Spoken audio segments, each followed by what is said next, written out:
بسم اللہ الرحمن الرحیم ایاک نعبد و ایاک نستعین۔ یہ دوسری دفعہ میں گلگت بلتستان اس موقع پہ آیا ہوں جو ایک خوشی کا موقع ہے کہ جدھر 73 سال پہلے یہاں کے گلگت اسکاؤٹس نے اپنی جان کی قربانی دے کے گلگت بلتستان کو آزاد کروایا۔ تو مجھے آج بڑی خوشی ہے کہ میں اب دوسری دفعہ دوسرے سال پھر یہاں آپ کے ساتھ خوشی بنانے آیا ہوں، اور انشاءاللہ جب تک میں وزیر اعظم رہوں گا میری ہمیشہ کوشش ہوگی کہ یہ جو دن ہے 1 نومبر یہ میں آپ کے ساتھ گزاروں۔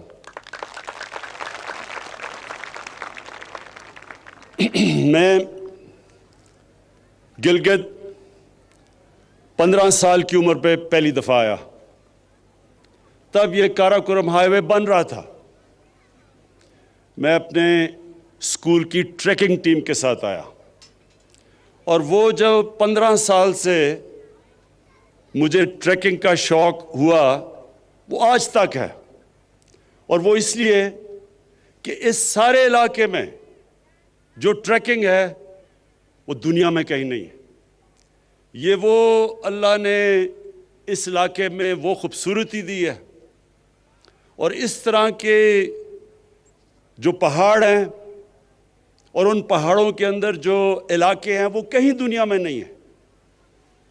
تو میں صرف ایک میرا پرائم منسٹر بننے کا ایک نقصان یہ ہوا کہ میں اب ٹریکنگ نہیں کر سکتا، لیکن جب بھی موقع ملا تو انشاءاللہ یہاں پھر سے آؤں گا ٹریکنگ کرنے کے لیے۔ خواتین و حضرات، آج ایک تو خراج تحسین پیش کرنا تھا گلگت اسکاؤٹس کو اور ان شہداء کو جنہوں نے قربانیاں دے کے اس علاقے کو آزاد کروایا۔ دوسرا، میں نے آج گلگت بلتستان کے لوگوں کو دوسری بھی مبارک دینی تھی، اور وہ یہ کہ جو ہم نے فیصلہ کیا ہے کہ گلگت بلتستان کو پروونشل سٹیٹس دینا ہے، جو ان کی ڈیمانڈ تھی بڑی دیر کی، اور یہ یو این سیکیورٹی کاؤنسلز کی ریزولوشن کے بیچ میں رکھتے ہوئے ہم نے فیصلہ کیا ہے۔ وہ سیکیورٹی کاؤنسل کی جو ریزولوشنز ہیں اس کے بیچ میں ہم نے فیصلہ کیا ہے، لیکن مجھے پتہ ہے کہ یہاں کے نوجوانوں کی بہت دیر کی ڈیمانڈ تھی، تو میں آج اس کی بھی مبارک دیتا ہوں۔ اب جہاں تک پیکیج کی بات کی اور ڈیولپمنٹ کی، وہ میں آج بات اس لیے نہیں کر سکتا کیونکہ الیکشنز کے دن ہیں، لیکن میں صرف یہ کہتا ہوں کہ ہماری گورنمنٹ کی پالیسی، خاص طور پہ ہماری گورنمنٹ کی پالیسی یہ ہے کہ اپنے کمزور طبقے کو اٹھایا جائے، جو ہمارے غریب ہیں، جو پیچھے رہ گئے ہیں، جو 25% پاکستانی غربت کی لکیر سے نیچے ہیں۔ سب سے بڑی پرائرٹی ہے کہ ان کو ہم کیسے اوپر لے کے آئیں، اور دوسری جو پاکستان کے علاقے پیچھے رہ گئے ہیں، جس طرح گلگت بلتستان پیچھے رہ گیا ہے، اور اس کی بہت بڑی وجہ یہ تھی کہ یہ کٹ آف تھا۔ جب تک کہ کاراکورم ہائی وے نہیں بنا، ادھر شاید ہی کوئی آتا تھا اور ڈیولپمنٹ کی چانس نہیں تھی، تو اس لیے یہ پیچھے رہ گیا ہے۔ لیکن ہمارا قبائلی علاقہ بھی پیچھے رہ گیا ہے، بلوچستان بھی پیچھے رہ گیا ہے، سارے جو مغربی ڈسٹرکٹس ہیں پنجاب کے اندرون سندھ وہ پیچھے رہ گئے ہیں۔ تو ہماری پوری کوشش ہے کہ سارے علاقے ان کو اٹھایا جائے، اور جو پھر سے میں نے کہا جو ہمارا کمزور طبقہ، جو غریب لوگ، جو اس وقت 2 وقت کی روٹی صحیح طرح نہیں کھا سکتے، ان کو اوپر اٹھایا جائے۔ تو انشاءاللہ آنے والے دنوں میں آپ دیکھتے رہیں گے کہ ہم جس طرف جا رہے ہیں، ہماری جو سارا ڈیولپمنٹ کا پروگرام ہے وہ جائے گا ہی اس طرف، ان علاقوں میں جو پیچھے رہ گئے۔ میں کیونکہ آج میرے فوجی بھی سامنے کھڑے ہیں، جوان سامنے کھڑے ہیں، میں ساری اپنی قوم کو اہمیت بتانا چاہتا ہوں کہ کتنا ضروری ہے ایک مضبوط فوج کی، ایک مضبوط فوج کا ہونا پاکستان کے لیے۔ یہ میں اپنی ساری قوم کو بھی بتانا چاہتا ہوں۔ آج اب ساری مسلمان دنیا میں دیکھیں، شروع کریں لیبیا سے، پھر صومالیہ پہ جائیں، پھر سیریا جائیں، پھر یمن جائیں، پھر افغانستان کو دیکھیں، پھر عراق کو دیکھیں، تباہی مچی ہوئی ہے، یا جنگیں ہو چکی ہیں یا ہو رہی ہیں، لیکن عوام مشکل میں ہے، مشکلوں کا سامنا کر رہے ہیں لوگ۔ اور اس کے بعد یہ دیکھیں کہ ہمارے ملک کا جو اس وقت ہمسایہ ہے، ہندوستان میں آج وہ حکومت آئی ہے جو پچھلے 73 سال میں سب سے زیادہ انتہا پسند، مسلمانوں سے اور پاکستان سے نفرت کرنے والی، جو وہ ہندوستان میں مسلمانوں سے کر رہے ہیں، جو دو انہوں نے قانون بنائے، سٹیزن شپ لا اور ایک اور سٹیزن رجسٹریشن لا، یہ ہیں ہی مسلمانوں کی طرف کہ ان کو ایک برابر کا شہری ہندوستان میں نہ سمجھا جائے۔ اور جو انہوں نے کشمیر میں کیا 5 اگست 2019 کو، کسی ہندوستان کی حکومت نے وہ نہیں کیا کشمیر کے لوگوں سے، جو اس انتہا پسند، ریسسٹ، ٹوٹیلیٹیرین، جو ریشل سپریمیسی میں بلیو کرتی ہے، باقی انسانوں کو برابر نہیں سمجھتی، ہندوتا کا جو نعرہ لے کے آئی ہے، انہوں نے جو کشمیریوں پہ ظلم کیا، کبھی اس طرح کا ظلم پہلے نہیں ہوا۔ تو اس تناظر میں دیکھنا چاہیے کہ کتنی ضرورت ہے آج ہمیں ایک مضبوط پاکستان کی فوج کی اور سیکیورٹی فورسز کی۔ کوئی ہفتہ نہیں گزرتا جب ہمارے سیکیورٹی فورسز اپنی جان کی قربانیاں نہیں دیتے۔ پرانے قبائلی علاقہ جو مرج ڈسٹرکٹس ہیں، اب ادھر سے لے کے اب بلوچستان، کراچی میں بھی کبھی کبھی ایک پورا پلان سے پاکستان کے خلاف دہشت گردی کی جا رہی ہے۔ اور کون ان کے سامنے کھڑا ہے؟ ہمارے فوجی، ہماری سیکیورٹی فورسز، جو اپنی جان کی قربانیاں دیتی ہے۔ اور ہم وہ خوش قسمت ملک ہیں کہ جو پچھلے 15 سال میں جس طرح کی 15 سال میں دہشت گردی پاکستان میں ہوئی، اور جو ہمارے دشمنوں نے پورا فائدہ اٹھایا اس سے اور ہمیں ڈی سٹیبلائز کرنے کی کوشش کی، ہم اپنی آج سیکیورٹی فورسز کو داد دیتے ہیں کہ ان کی وجہ سے آج پاکستان محفوظ ہے، اور ان کی وجہ سے، ان کی قربانیوں کی وجہ سے آج ہمارا وہ حال نہیں ہے جو کئی اور مسلمان ملکوں کا حال ہے۔ اور ہمیں یہ بھی پتہ ہے کہ یہ جو نریندر مودی کی حکومت ہے، یہ ہر قسم کا اندر انتشار صرف دہشت گردی کے ذریعے نہیں، جو ان کا کلبھوشن یادو نے جو بتایا کہ کیسے بلوچستان میں اور کراچی میں اس کی مشن تھی دہشت گردی کرنے کی، یہ اندر اور انتشار پھیلا رہے ہیں۔ شیعہ سنی کی لڑائی، پلان کیا ہوا تھا کہ شیعہ اور سنی کے عالموں کو قتل کروائیں تاکہ انتشار پھیلے، اور وہ بھی میں آج داد دیتا ہوں اپنی انٹیلیجنس ایجنسیز کو کہ جنہوں نے بہت ان کے پروگرام تھے انتشار پھیلانے کے، وہ پاش کیے۔ میں آج جو آخر میں بات کرنا چاہتا ہوں وہ ایک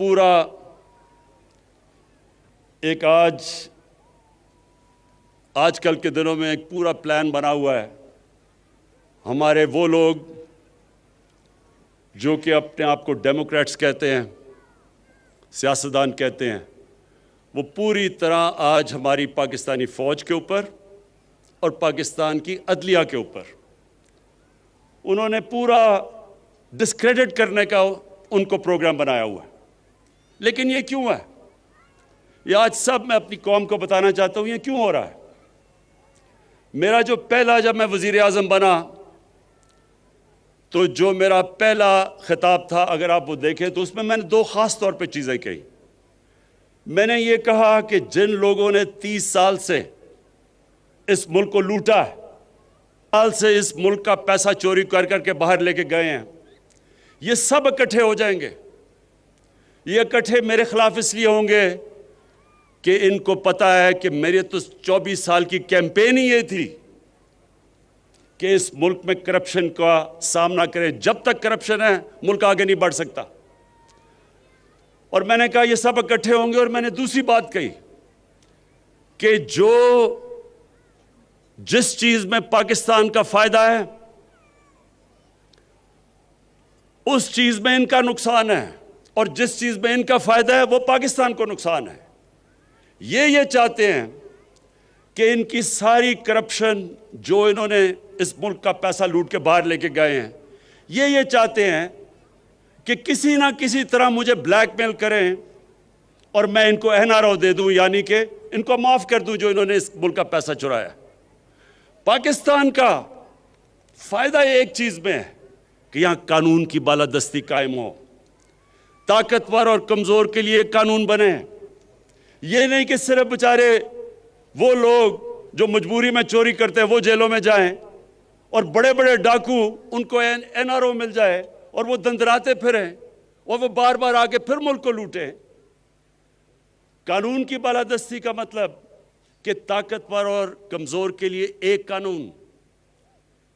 اگر طاقتور چوری کرتا ہے تو اسی طرح اس طرح احتساب ہو جو عام آدمی کا ہوتا ہے. تو یہ میں نے کہا کہ ان کا جو انٹرسٹ ہے وہ پاکستان کے انٹرسٹ کے خلاف ہے، اور یہ آج ثابت ہو رہا ہے. سب اکٹھے بھی ہو گئے ہیں اور پوری طرح بلیک میل. پہلے انہوں نے مجھے بلیک میل کرنے کی کوشش کی معاشیت پہ، الیکشن جی غلط ہو گیا، ہم نے کہا کھول دو الیکشن، ادھر سے بھی بھاگ گئے. معاشیت اللہ کا شکر ہے کہ ایک وہ ملک کے چھوڑ کے گئے تھے جس کا دیوالیہ نکلا ہوا تھا، اللہ کا کرم ہے کہ وہ بھی صحیح طرف لگ گیا ہے. اس کے بعد کرونا کے اوپر انہوں نے کوشش کی. آج دنیا اکنالج کرتی ہے کہ جس طرح پاکستان کرونا سے نکلا ہے شاید ہی کوئی اور ملک نکلا ہو. پھر فیٹف کے اوپر جو ہندوستان پوری کوشش کر رہا تھا کہ پاکستان کو فیٹف میں بلیک لسٹ کروائیں، اس پہ بلیک میل کرنے کی کوشش کی، اس میں بھی میں بلیک میل نہیں ہوا. تو اب انہوں نے پاکستانی فوج کی طرف، پاکستان کے آرمی چیف، ISI کے چیف کے اوپر اب انہوں نے بندوقیں تانی ہوئی ہیں. پہلے تو میں آج اللہ کا خاص شکر ادا کرتا ہوں کہ اگر یہ ISI کے چیف کو اور آرمی چیف کے خلاف بات کر رہے ہیں، اس کا مطلب میں نے بالکل ٹھیک ان کو منتخب کیا. یہ میری سلیکشن بالکل ٹھیک تھی، کیونکہ اگر یہ ڈاکو ان کے خلاف بول رہے ہیں اس کا مطلب وہ ٹھیک لوگ ہیں. دوسری، میں آپ سب کے لیے، اپنی قوم کے لیے ایک چیز کہنا چاہتا ہوں کہ آپ اگر اسلام کی تاریخ پڑھیں،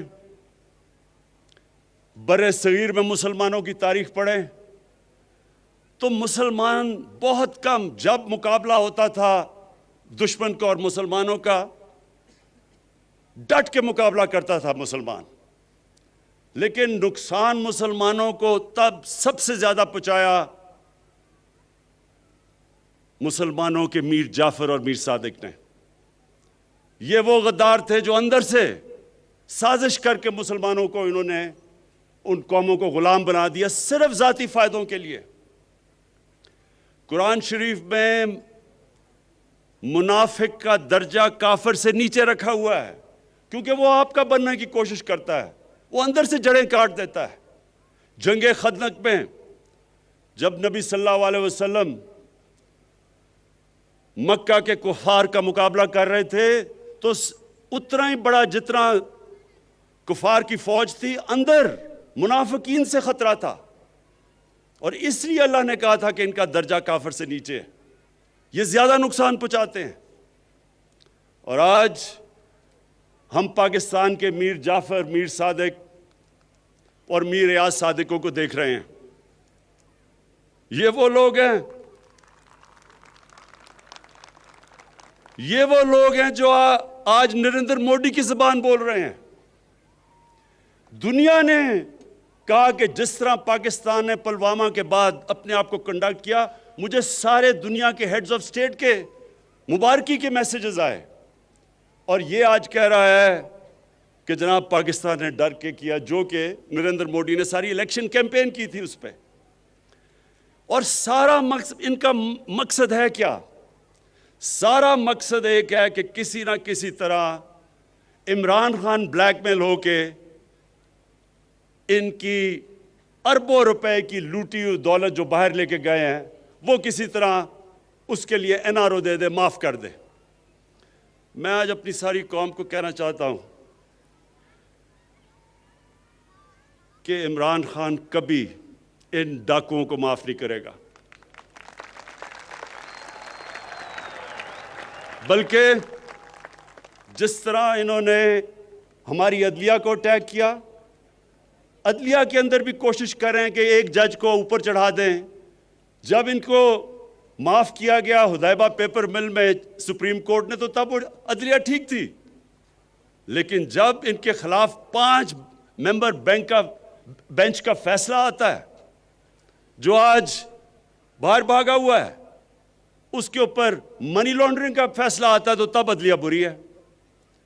اسی طرح جو فوج کے اوپر پریشر ڈالا ہوا ہے، یہ صرف اور صرف کوشش ہے کہ کسی طرح ہم اتنے پریشر میں آئیں کہ ہم ان کو معاف کر دیں۔ اب تک میرا پورا زور تھا پاکستان کی معیشت ٹھیک کرنے کا، کیونکہ ہمارے ملک کی معیشت کا بہت برا حال تھا۔ معیشت کے اوپر ابھی بھی میں زور لگاؤں گا۔ یہ میں آپ سب کو کہہ دوں کہ ابھی بھی انشاءاللہ معیشت پہ زور لگا رہے ہیں، کیونکہ وہ اللہ کا کرم ہے، صحیح طرف نکل گئی ہے۔ لیکن اب میں قانون کی بالادستی کے اوپر اتنا ہی زور لگاؤں گا۔ جو سٹیٹ کے ادارے ہیں، ان کو اب میں خود دیکھوں گا کہ اس ملک میں قانون کی بالادستی قائم کرے، اور یہ جو طاقتور، اس ملک کے طاقتور مجرم، یہ جو اس ملک کو بلیک میل کرنے کی کوشش کر رہے ہیں، ان کو قانون کے نیچے لے کے آئیں۔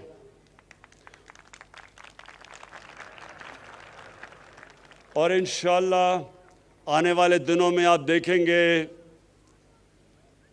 کہ کس کی ٹانگیں کامتی ہیں اور کس کے ماتھے پہ پسینہ آتا ہے۔ یہ ساری قوم دیکھے گی۔ شکریہ۔